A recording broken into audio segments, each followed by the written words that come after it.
Hey, what's up everybody? Headhunter D here again with another Transformers toy review. This is Transformers Dark of the Moon Cyberverse Commander type Hatchet. He is a pretty awesome figure. He resembles a modified, well, he resembles a Rafael Eurofighter, but the Eurofighter only had one fin, or actually for the aviation world, as the proper lingo goes, it's a vertical stabilizer. He's got two, although he's got a really cool look to him. I really like him. But he's pretty awesome. A lot of these figures are coming out, like I mentioned in my Power Glide review, like Scout Class, what's his name, Skystalker. They're small, but they got a lot of articulation, which is really cool. I like them. And on this figure especially, I do like the black and the gold. It's very subtle, but yet really menacing and dark looking. Like it's, I don't know, like it's just very shadowy. It's just really cool how they did that. Skystalker was the same way. It had a lot of black and dark red on him, which just kind of made him a lot menacing. I have him right now posed next to my my Shockwave figure, which is really cool considering the fact they both got single eyes. So the uni eye or mono eye, we want to call it, but which is like, you know, like a minion and a master, which is kind of cool. Igor.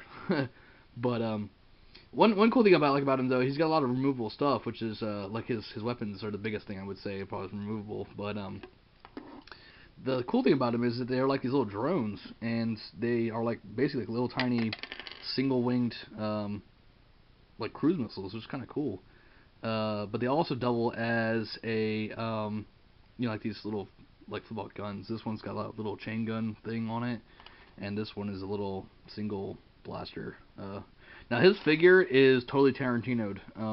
What I mean by that is that his head is in his ass, and his tail's in his face, which is kind of weird. I wonder if he smells a lot of exhaust. Don't know. But anyways, one thing about this too that I found out is that this has like a little tab right here. I didn't remember seeing anything on this that showed any kind of connectability or whatnot, but you actually can connect these two together. That I find the hole fits really well with that peg, and either it's like a big rifle kind of thing, or you can fold this in and turn it into like a very long like cruise missile, you know, jet thing, big drone. I don't know what you want to call it, but it's just really cool. We'll set that to the side for right now. But his transformation is pretty awesome. His landing gear in the front does come down. His ones on the back though are molded into his legs. They don't do anything. They just sit there. But they kind of blend in real well when you transform into a robot, which is really awesome. But very cool figure overall, though. I really like him.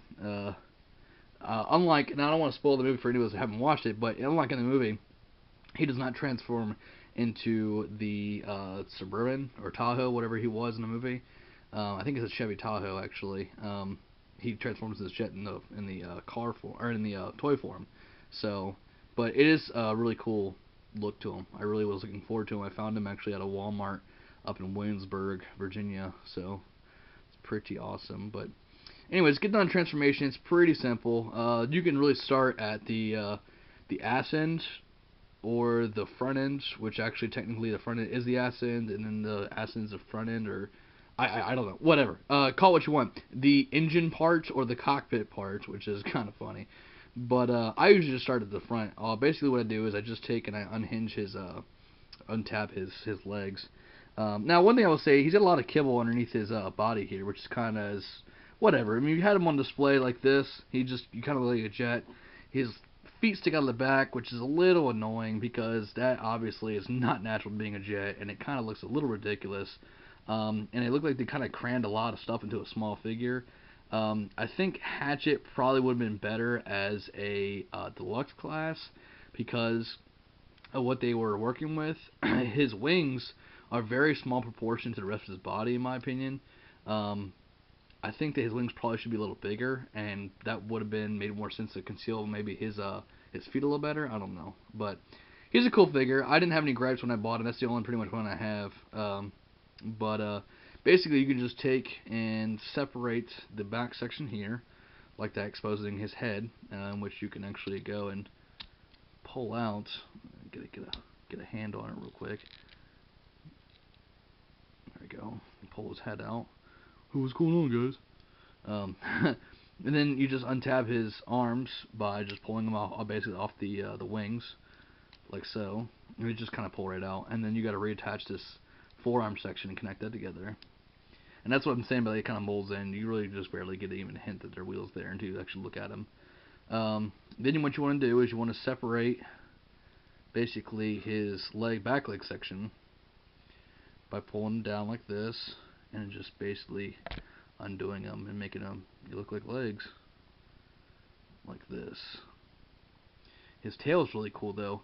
He's like the Ravage we never got. Like this is the Ravage figure that I would have wanted. I mean, he's awesome. He's got like this growling face. You can't really see it, but he's got like a ring right here in his nose, like from the movie. Like that's just badass, man. This guy is like freaking Diesel.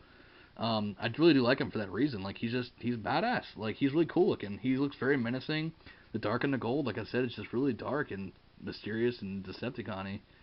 I don't know if that's a real word.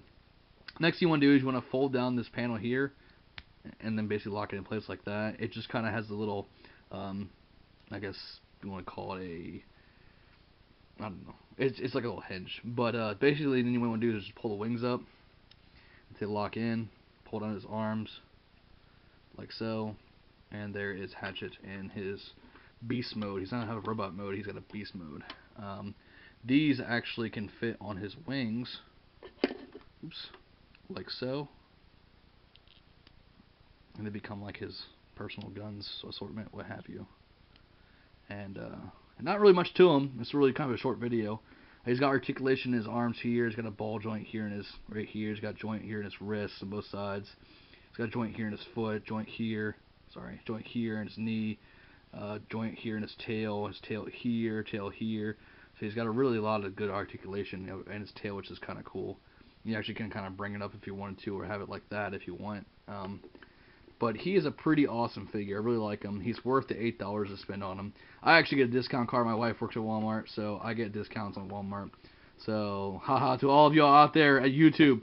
But he's pretty awesome. I really like him. But this is Decepticon Hatchet. Pretty awesome figure. He's got articulation in his head too. I forgot about that. But pick him up. He's good. Short review. This is Head Under D. Signing off. Bicycle.